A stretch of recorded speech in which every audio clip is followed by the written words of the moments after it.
Estados Unidos ha asegurado en el Consejo de Seguridad, convocado a petición suya, que lo ocurrido en Irán en los últimos días es una expresión espontánea del pueblo iraní. La embajadora estadounidense asegura que los manifestantes iraníes están hartos de un gobierno represivo que dice pisotea sus derechos. Nikki Haley ha relacionado dichas protestas con Siria, tras poner de manifiesto que el gobierno iraní gasta 6.000 millones anuales apoyando a Al-Assad. Ha asegurado que, por otro lado, las familias iraníes son cada vez más pobres. La embajadora ante la ONU de Estados Unidos ha asegurado que ellos apoyan, y sin pedir disculpas por ello, a los manifestantes contrarios al gobierno de Irán. Escuchamos las palabras de Nikki Haley.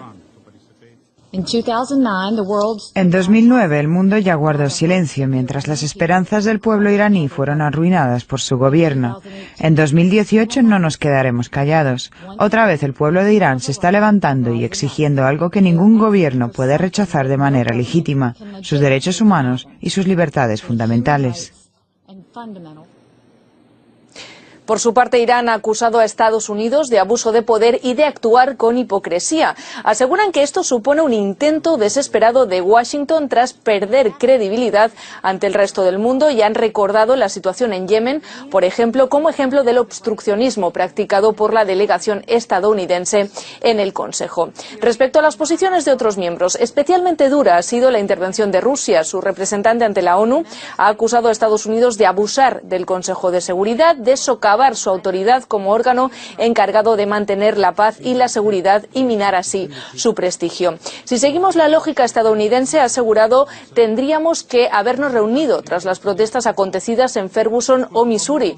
Y también ha asegurado que tras esas intenciones estadounidenses hay un intento por socavar el apoyo internacional logrado en el acuerdo nuclear iraní. El representante ruso ha asegurado que Rusia no va a involucrarse en la desestabilización de ningún país. Ampliamos sus palabras. Lamentamos que se hayan perdido vidas durante estas protestas no tan pacíficas, pero hay que dejar que Irán se ocupe de sus propios problemas. Estamos desgastando la energía del Consejo, en vez de concentrarnos en las crisis de Siria, Libia, Irak, Yemen, Corea del Norte y otras.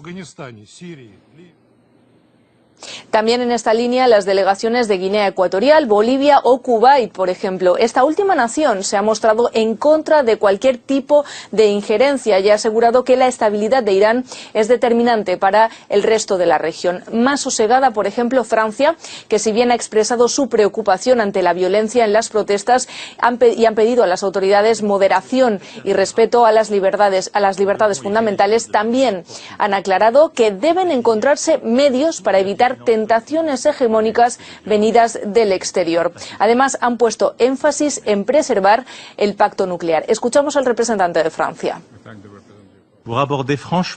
Por preocupante que parezca lo ocurrido en Irán, no constituye una amenaza para la paz y seguridad mundial.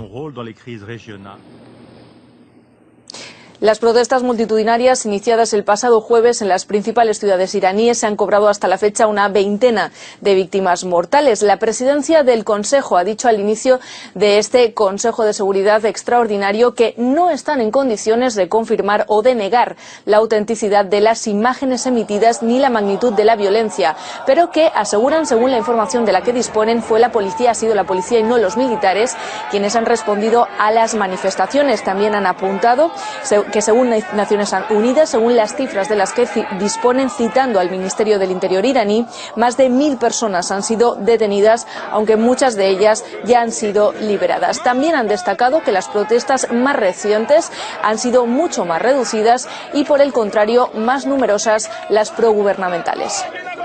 Esta jornada, el Departamento del Tesoro de los Estados Unidos aprobará sanciones adicionales a Pyongyang, algo que supone elevarles el máximo nivel en un periodo de 2 semanas. Su objetivo es fortalecer su aislamiento internacional. Anteriormente, el presidente Donald Trump había anunciado la designación de Corea del Norte como Estado patrocinador del terrorismo. En la lista negra de los Estados Unidos están actualmente Irán, Siria y Sudán. Corea del Norte fue incluida en dicho listado en 1988, donde permaneció hasta el 2008. Luego de conocerse la noticia, el secretario de Estado norteamericano, Rex Tillerson, aseguró que Washington aún mantiene vivas las esperanzas de que las presiones económicas y diplomáticas puedan forzar al gobierno de Kim Jong-un en negociar un desarme nuclear. El jurista David Romero Díaz admite que antes de denunciar el apoyo del terrorismo internacional por parte de Pyongyang, Estados Unidos debería disponer de pruebas contundentes al respecto. Es algo normal de la agenda política internacional, de la estrategia política de Estados Unidos en ubicar a Corea del Norte dentro de ese famoso régimen del mal que apoya el terrorismo internacional. Lo que debería hacer Donald Trump es intentar poner sobre la mesa las pruebas con las que fundamenta esas acusaciones para que las otras naciones vean si es cierto o no es cierto que colabora con el terrorismo internacional Corea del Norte, o bien refutarlas. Creo que sería interesante que Rusia y la República Popular China, entre sus potencias regionales de la zona, intercediesen a favor de un diálogo y mediar e intentar congelar o intentar apaciguar esta crisis que ya llevamos casi medio año en ella. La suspensión simultánea del programa de armas nucleares y de misiles de Corea del Norte y de los ejercicios militares conjuntos entre Corea del Sur y Estados Unidos, promovida por China y Rusia, rechazada por Estados Unidos. Moscú cuestiona esa postura de Washington a la doble congelación sobre Pyongyang. Así se ha expresado el viceministro de Asuntos Exteriores ruso, Sergei Ryabkov.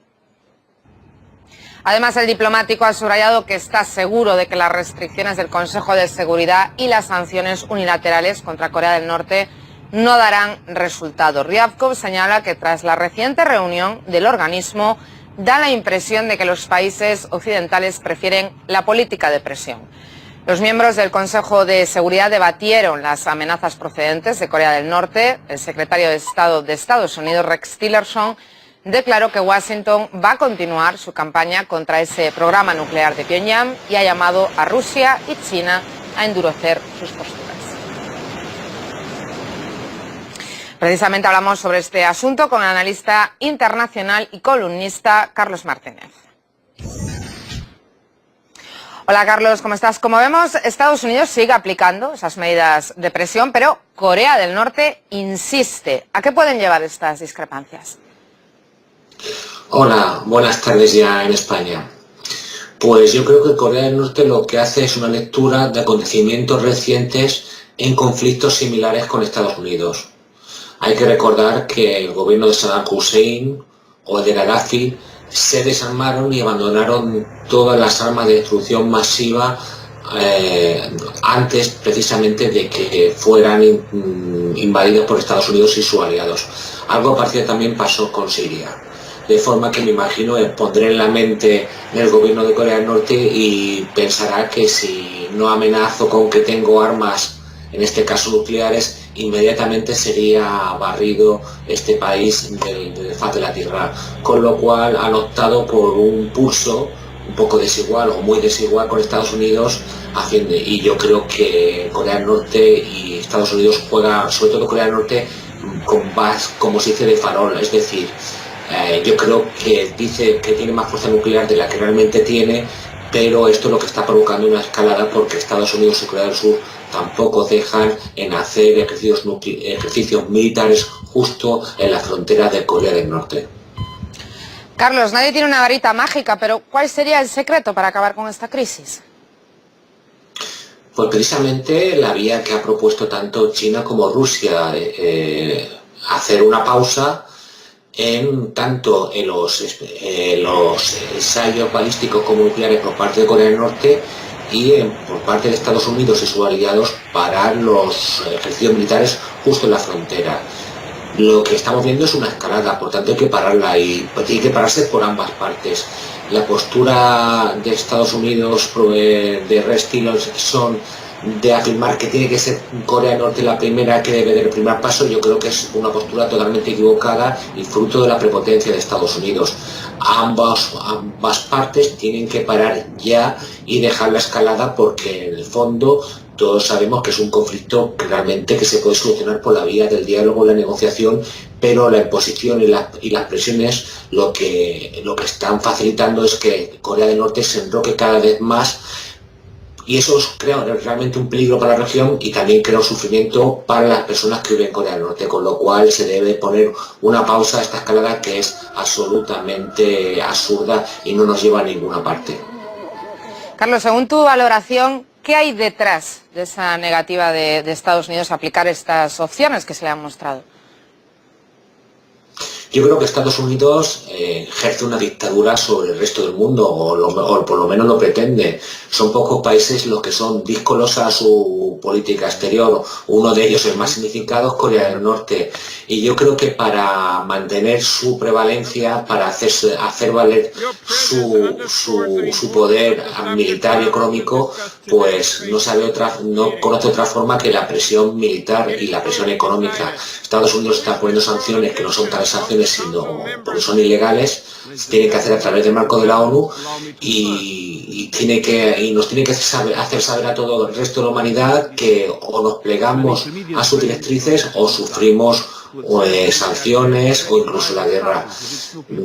Yo creo que eso es una mala política de liderazgo y que en ocasiones, como pasa en Corea del Norte, se llegan a estancamientos o llegan a escaladas militares que realmente no favorecen a nadie, ni siquiera a Estados Unidos.